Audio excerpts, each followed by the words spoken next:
Good afternoon and welcome to our weekly Q&A with Family Support Team at the St. Louis Arc. I'm Sharon Spurlock, the Family Education Senior Director, and I'm very happy to have one of my colleagues here today to talk to you about situations with picky eating, because that can be a really big deal for a lot of the people that we support. All right, without further ado, I'm happy to have our Director of Nutrition, Alicia Broughton, with us today. Hi, Alicia. As Sharon said, my name is Alicia Broughton. I am the Director of Nutrition for the St. Louis Arc. I've been with the Arc about 7 years now. I am also a registered dietitian. I actually started at the Arc at our Childhood Development Center. So I did start with childhood nutrition, but now I work on the adult side. I helped to develop a lot of the recipes that we use in the nutrition center from childhood allergies. Now they are more geared to our GERD and stomach issues, but that's what I do here for the ARC. Fantastic. Well, I know I'm making you double dip because you've got some introductions on your opening slide. So you go ahead and start your video and we will get going. So today we're going to talk about eating the rainbow. A little bit about me. My name is Alicia Broughton. I am the Director of Nutrition Services here at the St. Louis Arc. I am a registered dietitian. Some of my favorite foods are sweet potatoes, cheese, tacos, and fresh pasta. One of my favorite local restaurants is the Euro Grill. It's located here off Del Mar. One of the things I do to keep myself healthy includes having reminders on my phone about drinking water every 2 hours. And I started a healthy habit of hiking. So I bought some good hiking boots and I joined several social media groups in order to meet my new goals, hiking groups and nutrition groups. Today, we're going to talk about picky eating. Some parents notice a change in the number of foods their child likes and is willing to eat as they age. So be aware that picky eating is often a protective response and not a medical response. Medical responses include allergic sensitivities, celiac disease, or immune system diseases such as EOE. Children can also be afraid that they will not like that new food if the food does not have a consistent taste, like underripened fruit, unlike their preferred processed food. The example I like to give here is think of fruit. Example, blueberries. Sometimes when you get blueberries, they are very sweet. Sometimes they're not so sweet. Sometimes they're soft. Sometimes they're crunchy. But every time you get a chicken nugget, even though some of our children are able to notice the difference between different fast food restaurants, even different brands, they're often very similar in texture, very similar in color. But the blueberries, we are not able to control the texture, and children are often afraid that the inconsistency is going to be present. Sensory overload is something I also want us to be aware of when we're picturing dinner. So picture dinner time at your house. What does it sound like? What does it smell like? How loud is dinner time if you have other children or even pets around? I want you to imagine someone placing a plate in front of you, maybe with the new food on it. How many colors are on that plate? Are there different textures there? Is the food touching? Imagine that somebody then starts offering you a new food when you haven't been able to acclimate to dinner time being started, or things are still moving around, people are still moving around, TV is still on. So think of this when you are sitting down for dinner or any mealtime, to be honest, that sensory is very important to eating. And we might need to make time to calm the area down before we set the plates in order to make sure that the mealtime is pleasant. It is often stated that you have to try something 15 to 64 times, including food, before you actually decide if you enjoy it. Textures and color matter in this game of trying new foods. So even if we've tried it 15 times and we decide, actually, I don't like carrots or I don't like peas, that is a real game of trial and error. Also talk about texture here. So trying different cooking methods, even for the same food, can give the food a different experience. At the bottom of this page, I have baking, grilling, sauteing, steaming, give the food a different texture because some people prefer foods to have more crunch or more soft.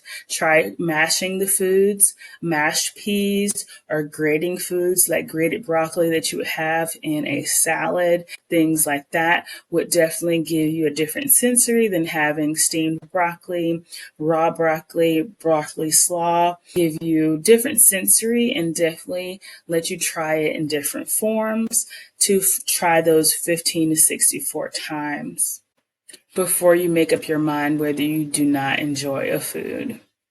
The example I like to give here is I prefer raw broccoli to cooked broccoli. Before I became a chef, I just enjoyed the texture of the broccoli, mostly because cooked broccoli usually gets overcooked and I did not like the mushy texture. So I often, still to this day, eat raw broccoli for that reason because the mushiness and the softness of the broccoli was just too much for me. Here are some do's and don'ts at mealtime. What not to do. So try not to do these things. Bribing someone at mealtime can lead to placing things to be enemies or prizes. So that can lead to desserts being the prize and vegetables being the enemies. And we don't really want something to be looked at as better than the other thing. And also remember that if something is only giving at lunch or at snack, it can also be seen as, oh, I only get this thing at one time and I can only have it then. But if you mix it up and have snack items at dinner time and dinner time things at lunchtime, then those things can be less scary and less of a scarcity mindset around those different items. The list is force feeding. Obviously, this can cause anxiety and nobody wins when someone is scared to eat in general. It's an unpleasant experience that can lead to lifelong aversion. And lastly on this list, offering too many options. So it may be tempting to cook different meals or different options for a picky eater, but it could cause you, the cook, more stress, and it is often a temporary solution. Try to have one or two options, either cooking styles or sauces as an alternative for the new item. Always having those two options as an alternative could help reduce the stress for you, the cook. To some what to do's. What to do's? Have them be your little helper. So let them wash the fruits and vegetables, get them involved with placing the setting on the table, preparing the sauces, or music to set a relaxing mood for the meal. Having a predictable snack and meal time is also helpful as we get children ready for school, especially for their teachers. And lastly, have a safe food available.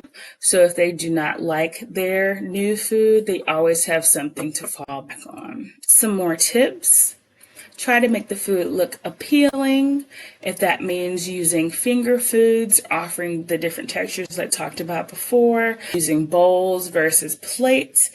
If the person likes ranch or ketchup, use those to try to make it more appealing. Even setting a timer could help make sure that the child knows that this is the allotted time that we're going to eat and there's no surprises when mealtime comes up. The ultimate goal is to make sure that everybody gets a well-balanced, well-rounded plate. My plate is a great visual on how everyone can build their plate to meet their nutrition needs, from fruits, vegetables, grains, proteins, and dairy. Depending on a person's age, activity level, and health status, calorie needs may vary, but this is a great visual of all the components that you need at every mealtime. I know you did this presentation for one of our support groups, which is so terrific that you were able to go in and talk to the Empowered Black Moms group and give them some tips. But I think all of us go through this. And, I was thinking about, I love what you had to say about the sensory overload of mealtime. And I don't know if I've ever thought about that before, how often there's different odors coming out of the kitchen and you're running around trying to get people to finish up their homework or set the table or wash their hands, and it can really be challenging. So I think you gave so many really great tips to people. I was thinking about that safe food, and I'm wondering, in positive behavior support, sometimes we try to bundle a preferred activity with a less preferred thing. Is there a way to bundle food sometimes that makes it a little bit more likely that somebody's going to try it? For sure. So usually we would say make sure that the plate is varied, and make sure that you have that safe food, because of course you want the person to try the new food, but you don't want everything on the plate to be a new color, a new flavor, a new texture all at the same time. And you also don't want to have a whole new plate of food and then have to get up from your plate to then go prepare the safe food. So if you have a new plate of food, say it's, chicken and rice, you can also make 2 or 3 chicken nuggets. So say, hey, you have your safe food here, but we're also all going to sit down and eat this particular meal. So you don't have to get up and interrupt, the family time to also eat dinner together. So you could have both prepared at the same time, kind of like what the tips and tricks said, to make sure that you also have that safe food available to you. So you can still sit down and eat dinner and have that food available. So you can still have the new food there, but also have the safe food available so you're not interrupting the dinner time. And I also wanted to say, when we recorded this video, it was geared towards parents and kids, but of course these tips could be used for anybody who is struggling with, eating a particular set of food or struggling to try new foods. I know I said child a lot in that video, but I just wanted to make sure that everyone knew that I was using this video with children at the time. But these tips are generalized for anyone who is struggling to find comfort foods or to try to make new connection with food. Well, and you know what, everybody, it doesn't even only apply to food. I was thinking about other new experiences and having to experience something 15 to, I don't know if you said 24, 64, however many times it was. But, I think anytime we put people in a new environment, sometimes I hear us say, well, we took them there and they didn't like it. That's probably going to happen most of the time because they're still assessing. I think anytime we're in a new situation, when you went on your first hiking trip, do you think it was the same as it is now? No, the first time I went hiking, it was in the wintertime, so all the brush was down, so there was nothing touching my legs, there were no bugs, any of that kind of stuff, right? So when I went to the same spot back in the spring, it was all overgrown, there was mud everywhere, there were bugs. So no, it was a totally different experience, and it was so interesting to see the same place in a different light. So like you said, the different sensory changes the different environment no matter how many times you do it, that it's going to be different every time. Yeah. And that's kind of what I was saying about like the blueberries versus the chicken nuggets. Yes, you can probably tell the difference between a McDonald's chicken nugget and a Chick-fil-A chicken nugget, but at the same chicken nugget is a chicken nugget as compared to a blueberry is not always going to be the same. So let's Yeah. have a little grace when we're giving people things that are not always going to be the Yeah. same, and try to mitigate those differences. I've been in situations many times, especially in a restaurant setting, where aggravated parent says, we're not leaving until you eat one spoonful of each of the things on your plate or whatever it is. And it makes me uncomfortable because I know that trauma that you're talking about, mealtime is already, carries a lot of baggage with it, I think, and having that kind of a situation. My recommendation really is to let whatever's going to happen in a restaurant happen, because everything else in the restaurant is already so overwhelming a lot of the times. Do you have anything else to say about that kind of like food relationships? For sure. I'm sure that all of us can think of a food or a place and think of a smell, and it brings us back to a memory, good or bad, right? So, what we have to remember is that food is so deeply tied into memory that we don't want to be the catalyst for a bad memory, right? Most kids will go through these ups and downs of not eating things, not eating fruits and vegetables, not eating meat, even. And most of the time, this will not cause any adverse health effects. So we have to, as guardians, as parents, know that if they're hungry, they will eat. And most of the time, these things will resolve themselves. Yes, it is difficult to watch. Yes, it's difficult to go through these situations and these ups and downs in the appetite. But as small children, these are the things they have to learn. They have to get used to the feeling of being full. They have to get used to the feeling of being hungry, because this is their first time having these sensations. Have to learn the difference between being thirsty and being hungry. Even as adults, people still have issues knowing the difference between those sensations. So these are some of the things that we have to be comfortable watching, and have to be comfortable watching someone learn what they feel like. So yes, it is difficult to watch. Yes, it is difficult to sometimes see someone only eat carbs or only eat fruits. But children will get the nutrition they need when they need it, as long as you continue to offer it. Some of the issues we have come in when the food options are no longer offered, and when the food options are not available, that's when some of the problems come in. But as long as the options are there, typically the problems or the ups and downs usually resolve themselves. I was really glad you brought up too, kind of the little helper model. And I just had somebody tell me last week that their kiddo wasn't into eating any kind of vegetables at all. And they had their first vegetable garden this summer. And they were so excited to talk about their kid going and picking all the different cherry tomatoes and other fruits off the trees. And then how excited they were to try them when they made them themselves, really. So that's such a great suggestion. I want to talk about sneaky food, because even though you've talked about kind of waiting people out, I know that you're a master at recreating foods that are going to give people pleasure while giving them some extra nutrients. So, can you give a couple of tricks for sneakies? For sure. So Uh, some of the things that we have made in the nutrition center, we make cauliflower Alfredo sauce. So we try to match up a lot of the colors so they're not so different.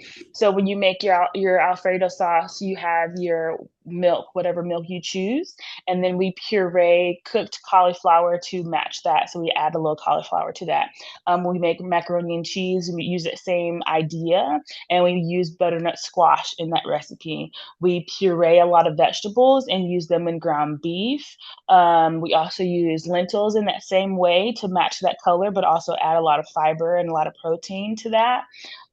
We use spinach with the pesto to add a little more minerals and vitamins to those kinds of foods when we do pastas and things like that, or meatballs, pesto meatballs. So those are the kinds of things that we like to do. Of course, we've talked about it in the past, how we don't use tomato sauce, we use red bell pepper sauce. So it has red bell peppers, green bell peppers, carrots. So it has all those different colors and varieties. So it does add vitamins and nutrients to our pizza, to our pastas, to our chicken parmesans.